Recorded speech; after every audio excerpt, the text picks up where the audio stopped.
if you're using a property partly to rent out and partly for personal use, expenses need to be apportioned accordingly, so you can only claim it for the period that it's earning you that assessable income. Welcome to With Interest. I'm Jenny Wong, Tax Lead at CPA Australia. I'm joined by Anita Challen, Assistant Commissioner of the ATO. Anita, welcome to With Interest. Thanks, Jenny. Now, Anita, our listeners today will appreciate your guidance through the key areas investors need to get right in 2026, including short-term rental deductions, apportionment rules, and common CGT triggers. We'll also look at the practical steps taxpayers can take to avoid the most frequent mistakes, from record keeping to interest deductibility and repairs versus improvements. My first question for you is about rentals. They are always a talking point. What's important to keep in mind this year, Anita? Yeah, there's certainly a lot to navigate when it comes to rental properties, and we appreciate that the conversations tax professionals have with their clients can be critical to ensure that they get it right. We're also very mindful of what is a growing amount of misinformation that is going around, and we are warning taxpayers to ensure that they are getting all of their information from verified sources, whether that's from the ATO's website or from you as tax professionals. We're also mindful that the earlier you can have those conversations with your clients, even before they purchase a property, so when they're just starting to think about making that decision to go ahead and purchase a rental property, the conversations that you have with them around their tax obligations, making sure that they're set up for success from the outset, keeping those all-important records of purchase, prices, maintaining the right records throughout the ownership of the property, and of course making sure that they continue that all the way through until they dispose of that property is critical and important to have that, so that it's not just during tax time that they sort of realise what it is that they need to do. The ATO also has some helpful resources online. We have a brand new record keeping fact sheet, which is set up as a checklist. You can either download it and complete it online with your client, or you can print it out and have it as a hard copy if they'd prefer. It takes you through all of the relevant questions to make sure that you're covered across the board from start to finish when it comes to owning a rental property. We'd really encourage all agents to have a look at it. It's available on ato.gov.au/rental records, and really use it to have those right conversations with your clients at the right time. Short-term rentals and holiday homes continue to grow. What should hosts understand before they lodge? Holiday homes and deductions are a key focus area this year, and we recently published some updated guidance just to confirm our position when it comes to assessing income and also deductions where holiday home owners might be undertaking some shorter term rental opportunities.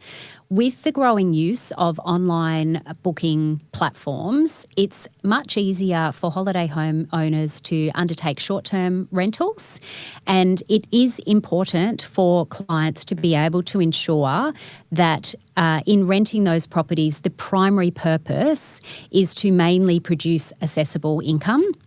If it's not, the new advice confirms that they won't be able to claim as an immediate deduction those ownership expenses such as interest, rates and water, council fees and things like that. They'll still be able to claim as an immediate deduction the costs of actually putting those properties for rent, so advertising fees, booking fees, and of course any cleaning that may be required after someone has used the property. But it is now an important consideration for people who might be looking for those shorter term rentals.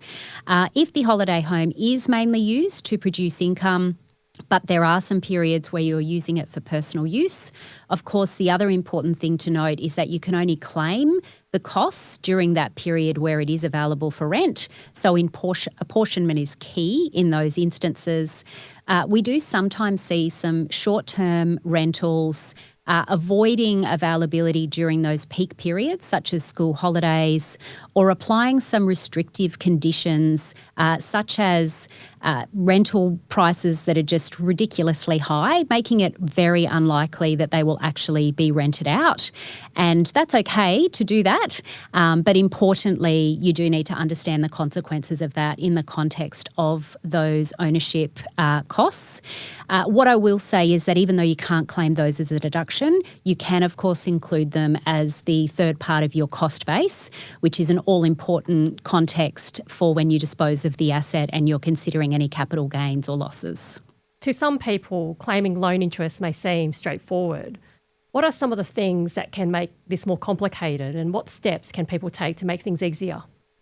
Yeah, so if you have a loan and you've used it to buy the property, if you've used that same loan to buy a depreciating asset, such as an air conditioner, or if you've used it to pay for the cost of repairs or maintenance and things like that, or to finance even some major renovations or improvements, the interest on that loan is absolutely deductible.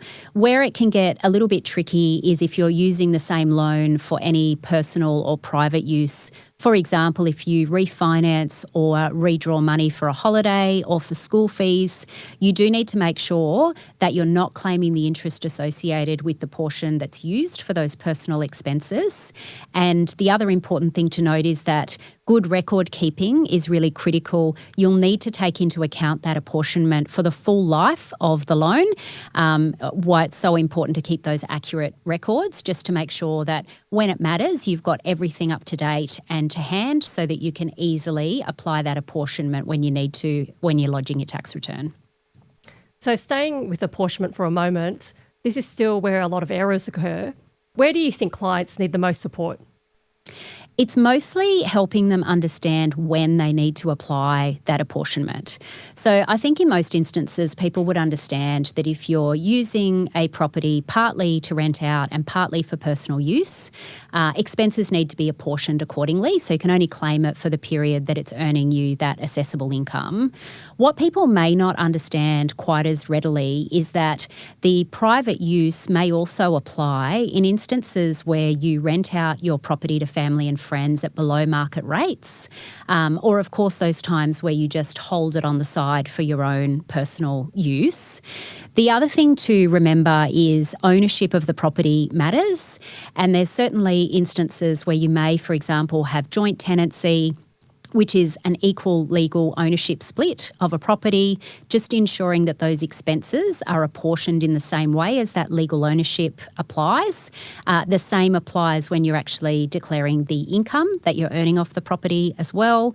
There are alternate arrangements such as tenants in common where the legal ownership isn't split equally. And so again, you just need to make sure that the apportionment of income and deductions is aligned in terms of that legal ownership.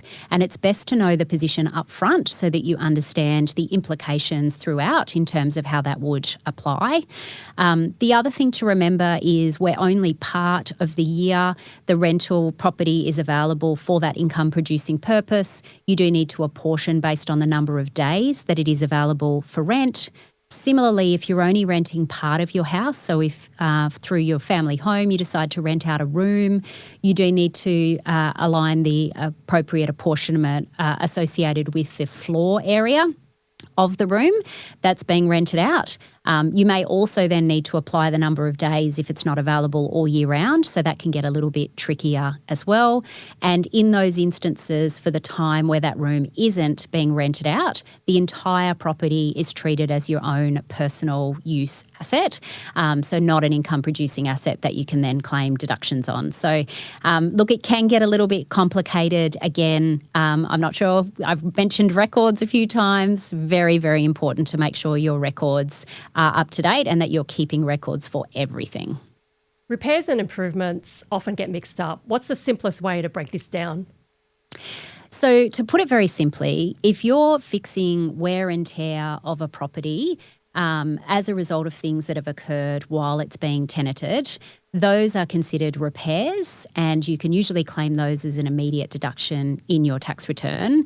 Similarly, if you're doing some work to prevent deterioration of certain things on the property or maintaining it, that is considered maintenance, and repairs and maintenance are both immediately deductible in your tax return for the year that you've incurred those expenses. Where it might vary slightly is if you're doing some more major improvements or renovations. And even if, for example, you're initially thinking it's a repair, so you've got a leaky pipe in your bathroom and you go in, and as part of fixing the leaky pipe, you have to remove a few tiles. Then you decide you don't like the tiles and you want to replace them all, or you want a double sink and an extra bath or any of that sort of thing. That becomes a little bit more like a renovation or an improvement. They are capital expenses that need to be depreciated over time. You can still claim the costs of fixing the pipe. That is still the repair component of that. But usually you need to depreciate that sort of thing over 40 years. The other area that people may be less familiar with is if you've bought a property that already needs some work and attention, those initial repairs are also not deductible in your tax return in the year that those expenses are undertaken. That's whether or not you know that those things need to happen or not. They are capital in nature, and different rules apply. The ATO now has more visibility over rental and investment activities. What does this mean in practice, Anita? Yeah, look, we do receive income data and information from a range of organisations, including banks, insurance companies, state revenue offices, sharing economy platforms. And what it means is that we have some information to check and cross-check what you put in your tax return. We do this across a range of areas to instill greater trust in the overall tax system. And essentially, if we see a discrepancy between the data that we have and the data that's in your tax return, we're probably going to give you a call or give your client a call and just check and ask why that is the case. We spoke briefly about the importance of good record keeping for rental properties, but this really applies to all investment assets, particularly for working out CGT. What do investors need to keep and why? Yeah, great question. And certainly whether your client's investing in property, shares, units, crypto, it is important that they're keeping really good records. At a very basic level, it's best that they understand how much they've paid for the asset in the first instance, how much they've earned from the asset while they've got it, how much they've sold it for, and of course those records around any expenses that they've incurred throughout the ownership of that asset. Some of these records are used for later calculations of any capital gain or loss when they dispose of the asset. And generally speaking, you do need to keep records for a period of 5 years, and that's 5 years after that capital gain or loss is declared in your income tax return. What are some of the common triggers for CGT?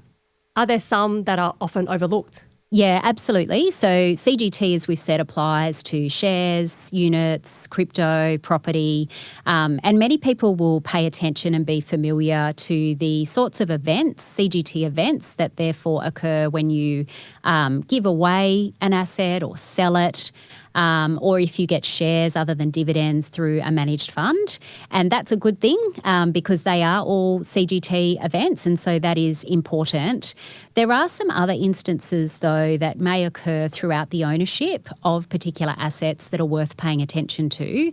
A good example is if you are living in a private residence and at some stage you decide to rent out part of that property. Again, the example that I used before around maybe you're renting out a room, you do need to consider the implications of what that means later on. From that point on, we absolutely recommend that you maintain those excellent records. Similarly, if you decide to maybe have a sea change or go overseas for a bit and rent out the entire property, it's the same deal. It is also a CGT event. And at that point in time, we'd also recommend perhaps undertaking a valuation on the property using a quantity surveyor or a valuer. It'll make it a lot easier later on down the track when you are calculating any capital gains or losses. So before we wrap up, do you have any final tips or advice for our viewers? Again, just reinforcing misinformation and the importance of going to a verified source for advice and information. That's a big focus for us this year. Also, we would highly recommend asking your clients lots of questions. So often in the conversations you're having, just prompting them to see if anything's changed, checking if they've recently purchased or disposed of any assets is always a good thing to do. Check out our recently updated toolkit that you can share with your clients and include in the conversations that you're having. And also our rental properties guide is another great resource to use. Managing rental properties and investment does come with complexity, especially when the rules shift. So today's discussion highlighted just how important it is for taxpayers to stay informed and keep their records in order. Anita, thank you for sharing your insights. My pleasure. Thanks for having me, Jenny. Thank you for listening to With Interest. Don't forget to check the show notes for links and resources from CPA Australia and the ATO. If you found this episode useful, please share it with your friends and colleagues and hit the subscribe button so you don't miss future episodes. Until next time, thanks for listening.